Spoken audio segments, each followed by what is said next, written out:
Hi, I'm Darrel Tank. Sure glad you could join me. Thanks for the privilege of being able to show my technique to you. And I know a lot of you have been interested in how I actually go from start to finish on a portrait, and that's what I'm going to do in this next series. There's going to be the first demonstration covering the layout of a picture, and I want to be able to show you my favorite way, even though there's a number of ways to do it, and we'll brush on some of those. But I hope you've had a chance to see the DVD that we have out on the materials and core concepts. It's going to be really important for you to know what I'm talking about. You'll see the tools put to use and some of the methods that I'm talking about now executed in the drawing of the picture. So let's go ahead and get started. I'm going to talk to you about some of the things that I think are common to any method you might use. Naturally, we have tools that I have suggested for my procedure, and I want you to have your divider. This is going to be our primary measurement tool, and even though this is a ruler, we won't necessarily be using it for that, although you could, but we're going to use it as a straight edge. It can be very important. Naturally, have your 5 pencils, your eraser, and your brush. Have your paper out here and have it ready with the side picked, and then we want to be able to have a piece of paper to be able to put underneath our hand. Make sure you just keep developing those habits. And then I want to suggest that you have as good a quality picture as you possibly can have.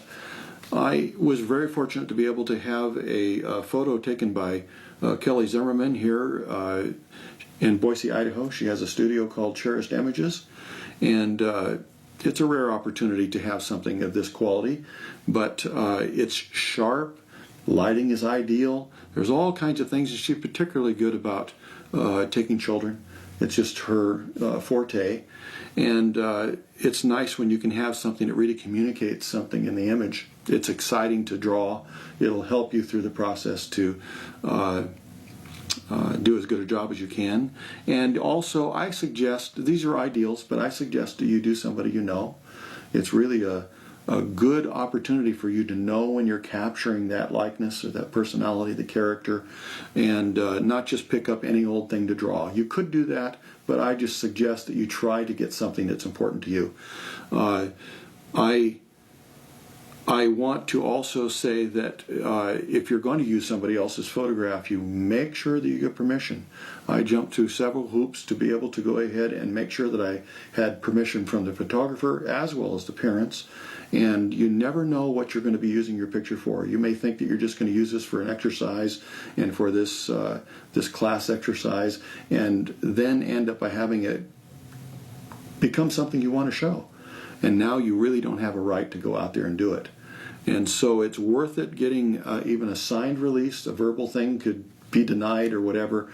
And even before you start copying it and at a copy place, or somebody's not going to take a photograph of it if you don't have that permission. So it's just a good thing to do. And I'm just really excited about being able to use her picture. One of the first things that I would do, and I've done this for many, many years, is I take the opportunity to take it away from a color, even though there are some advantages to this. It is nice to have a color one once in a while, in that I can't tell the difference between two values unless I see the color is different. Sometimes when you make things black and white, it'll end up by sometimes being the same value, even though it's red and green. That's a problem people have with being colorblind. They can't tell the difference. And so what I do is I print one that's an ideal, that's as much of the same as the original one in a black and white. And then I go and print extremes. I know some of you may not have the opportunity to, have copies and maybe run something out on your printer. Maybe you've had a chance to adjust it on your computer.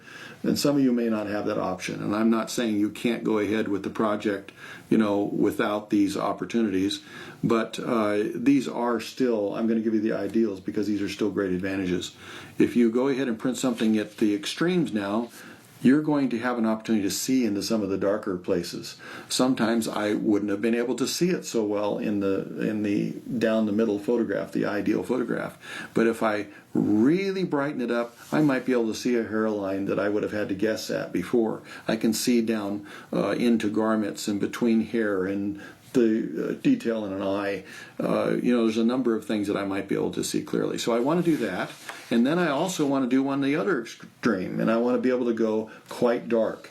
The dark one helps me be able to isolate apexes and the highlights that are so important. You know, I'm obsessed with curve, as I've said, and I want to be able to see that contour all the time, and to be able to visualize it in here is a real advantage, because I can see where the high point of a cheek is, and the nose and the forehead, whereas before this is quite a broad expanse of not much variation in the forehead. Now I have a chance to see where that highlight is going to be most prominent, and it just helps you be able to achieve the contour that we're after. Next thing I'd like you to be able to get is a small copy. If this is the only size you have of a photograph in the first place, that's fine, but it's nice to make a copy if you possibly can, because we're going to mark this up a little bit, and we're going to be taking measurements off of it with our divider, and you don't want to damage somebody's nice photograph. So it's nice to have a copy for that reason, and I would go about 6 inches high. I wouldn't go any larger than that, because what we're going to do is we're going to use this as an opportunity to verify angles and take measurements off of it, and then if it's too large, it's in the way of your picture, because I always want to keep this parallel to the edge. The parallel of the paper and the photograph together is going to be a great advantage in making sure that we keep this in the same orientation. It's really important. If there's a slight little tilt to anything in the picture, we want to be able to capture that. And so I want you to think about now what size you're going to do it. The size of your picture makes a big difference on how much work it's going to cost you and what you're going to be able to do with it. If you end up by making something too small, you're going to end up by having to throw out information because there's not a room for all the detail. And so the sharpness of the pencil, even though we've talked about making sure that we can have an accurate place to lay the line, and it's going to be a very precise line and an edge and all those things, even this is going to have to cover 4 times the territory now if I were to go 1/4 of the size. So it's really important for me not to get too small. And again, we'd have to start throwing out information and simplifying it, because there's just not room for all the detail, and you won't be able to be as accurate. When you're off, you're really off. So one of the other things that I want you to think about is how big, and don't get carried away and say, well, then I'm going to really do a big one, because you'll have an opportunity to have all the detail you want. But the problem is, if you double the dimensions, I'm just doing this as a visual. You start enlarging the dimensions, you're actually doing 4 times the picture if you were to double them. And so you can imagine how much work this would be. You're doing 4 portraits in one. And so I would really suggest that you plan well. It's one of the things that gets by people often when they're laying out or deciding how they're going to approach their picture on a piece of paper, and it'll save you a lot of work. The other thing is where you're going to put it. Along with the size, where you're going to put it on your page. This is just a little demonstration. You see I have more space down here, and this is kind of the concept I want here. I want to make sure that I'm allowing for some of the possibilities. I want to have less space used up here, even though I don't want to crowd it, because I'm probably not going to add anything up here, but I might on the bottom. It's possible that I thought, well, I'm only going to do a portion of a photograph, and then I end up by liking it. I want to add more. Maybe I thought it was a very important part, like a brooch or a pair of hands or whatever it happens to be, and I've run out of room. And sometimes when people don't plan it, they end up by running off the paper, and I think it adds an amateur quality to your picture. It's like you just didn't think about it, you're not used to doing it, and when it runs off the side, it doesn't frame as well. It just, there's a lot of problems with it. So I would suggest that you raise your image up a little bit on your paper and have more area here. You could compensate then if you happen to damage your paper. Even in the very end process where I'm going to go ahead, I'm already done, I'm going to go ahead and sign my work, I am going to have room now to have some choices. There's a particular procedure that I want to be able to show you even in signing it, because it can change the composition, the balance of your picture if you're not careful. And but anyway, that's just another example as to what I might do that I hadn't thought about later. And right or left, I'll have a little area here that I can go ahead and extend the shoulders out. if I want to.